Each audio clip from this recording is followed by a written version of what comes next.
Hey, it's A Humble Collector here, and today's video we're going to be taking a look at the 6-panel death card of Emil Wolpert. Before we get started here, this is the end of Stair Build September for 2025. It's been a really cool month. Got to share a lot of really interesting cards with you guys. And as usually is tradition, we had the 300th death card video earlier this month. I had a poll to see what you guys wanted for that. We ended up doing a video on a pretty interesting card for a soldier in a penal unit. But one of the options I put forward in that poll was for a 6-panel card that was made for one individual. Now, normally 6-panel cards are reserved for multiple brothers from the same family, 3, 4, 5 brothers or more in some cases. This is very unusual because it's a 6-panel for just one individual, this Emil Wolpert here. And before we actually get in the card here, I just want to say this is probably my favorite death card that I've ever researched or talked about on the channel, because this is really what I wish every death card was. We get so much great information about Emil as a person here. We actually get an excerpt from a letter he sent back home, and we actually have a casualty record go along with it and kind of, finish off his story here. So without any further ado, we'll go ahead and get started. So panel 1 has this really neat print with an oil lamp here. Of course, we have the cross P for Jesus, cross here, triangle. Really neat. You don't see that very often. At least I've never seen that panel before. And then moving to the interior, we have a full-page photo of Emil here wearing his helmet. And then moving to the center panel here, Emil Wolpert, Unteroffizier in a Panzergrenadier Regiment, candidate of theology in the Capuchin order. Born in Schweigern, district of Tauberbischofsheim, on February 21st, 1922, called up to the Wehrmacht on December 1st, 1941, fell in Italy on August 8th, 1944. On the southwest slopes of the Etruscan Apennines, in the small village of Vittinano, on the road to Bibbiena, between two tall trees, lies the heroic grave of our very dear Emil Wolpert. From these heights, he often looked down upon the Umbrian homeland of St. Francis of Assisi, whose ideals of childlike imitation of Christ and simplicity, joy, and a spirit of sacrifice had inspired him from an early age. Emil had brought an excellent education from his deeply Catholic parents to the Franciscan College in Mergentheim. In the young man's strong and noble body, which he shaped obediently to his spirit through top sporting achievements, lived a glorious soul. It is no exaggeration to say, our dear Emil really had what it takes to be a modern saint. At the Fidelis College in Bensheim, to which he clung with great love and deep gratitude, and which had become a second home to him, he had been there more than 50 times as a soldier. His talents were cultivated through rigorous study and developed to such a full maturity that we foresaw in Emil a capable Capuchin. So that's the end of the center panel here. But right off the bat, wow, what a great intro. Starting out talking about where his grave is in Italy, talking about his early life, his faith, his piety, his physical condition. This is a guy who's on top of things, right? He's taking care of his body. He's smart. He's theologically developed. And a bit of a spoiler for later in the card, but this is actually printed by the Capuchin order that he was going to join before he was taken up into the Second World War. And it says a lot that several years after the war ended, they went to this kind of expense to print a memorial for him. He's obviously an individual that really impacted the people that knew him and were his friends. Now moving to the panel on the right here, Emil stood out amongst his classmates not only physically, but also in terms of character. With rare persistence and straightforwardness, he worked his way up to that full maturity of youthful fortitude and sacrificial heroism, which his fellow pupils and teachers admired and openly expressed in him. Fortitude with a manly spirit of prayer, humble helpfulness, and modesty, religious fervor, and radiant cheerfulness form the basic features of his harmonious character. It is absolutely true when his company commander writes to his grief-stricken parents, I personally knew your son as a very dutiful and committed soldier who always knew how to help himself, even in the most difficult situations. He was always there when a difficult task needed to be solved, and always volunteered for such projects. As an officer candidate, he fulfilled all requirements far beyond the norm and would have achieved his goal of becoming an officer. In your son, the company loses one of its finest. As a comrade and superior, he was always respected and loved by both officers and subordinates.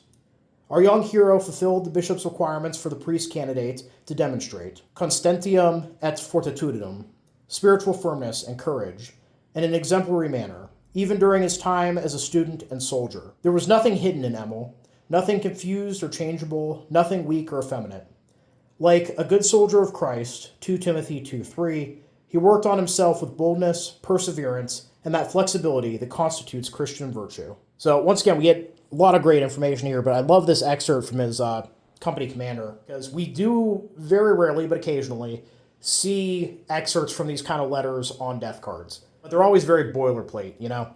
The unfortunate reality is these company commanders write a lot of these letters over the course of the war, and they stick to some pretty basic formula.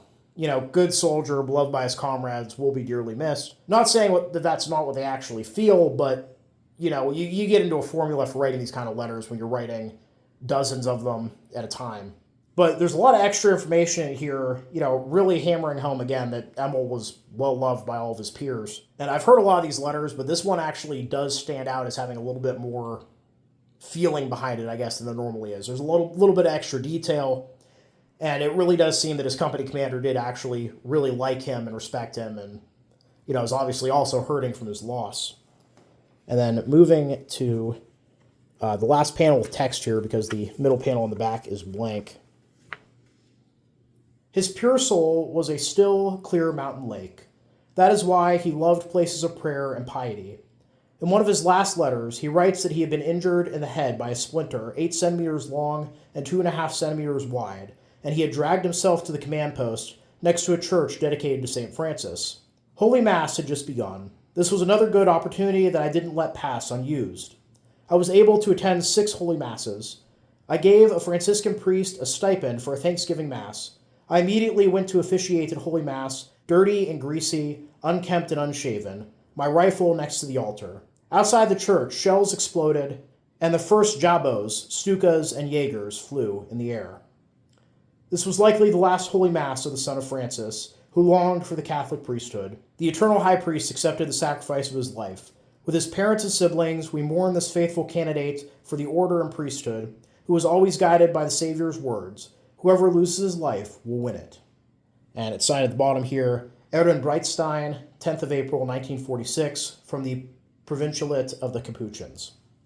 And yeah, just what a card. This quote here from what was one of his last letters, really, really striking stuff. I wish I had good artistic ability, because I really want to, like, paint, I don't know, a picture of that last Mass. Just the idea of him in his dirty uniform, you know, bloody forehead wound from a very large piece of shrapnel.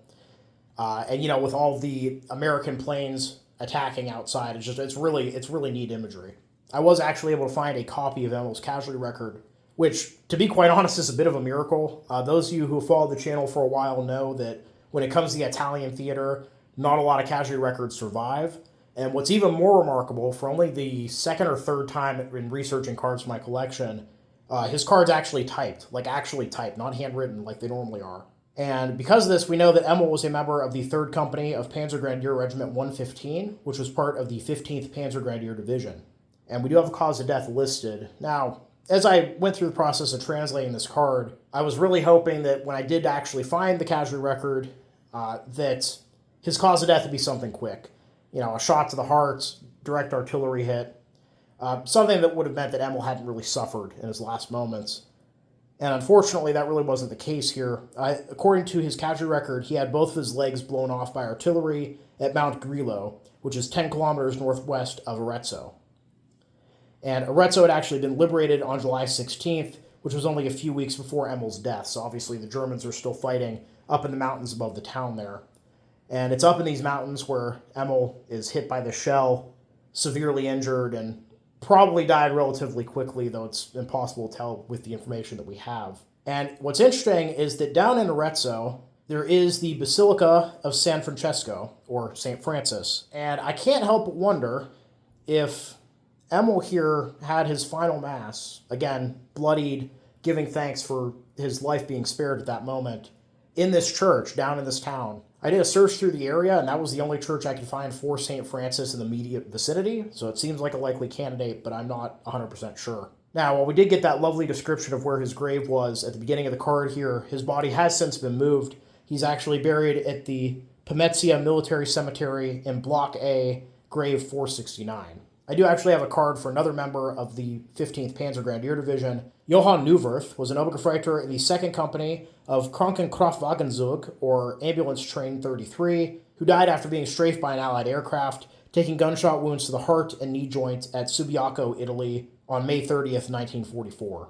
So yeah, I hope that from this reading here, you guys can see why I think this card is really like the gold standard And I understand why death cards are generally in the format that they are. Most of the time, people get these prayer cards and they get tucked into prayer books and forgotten.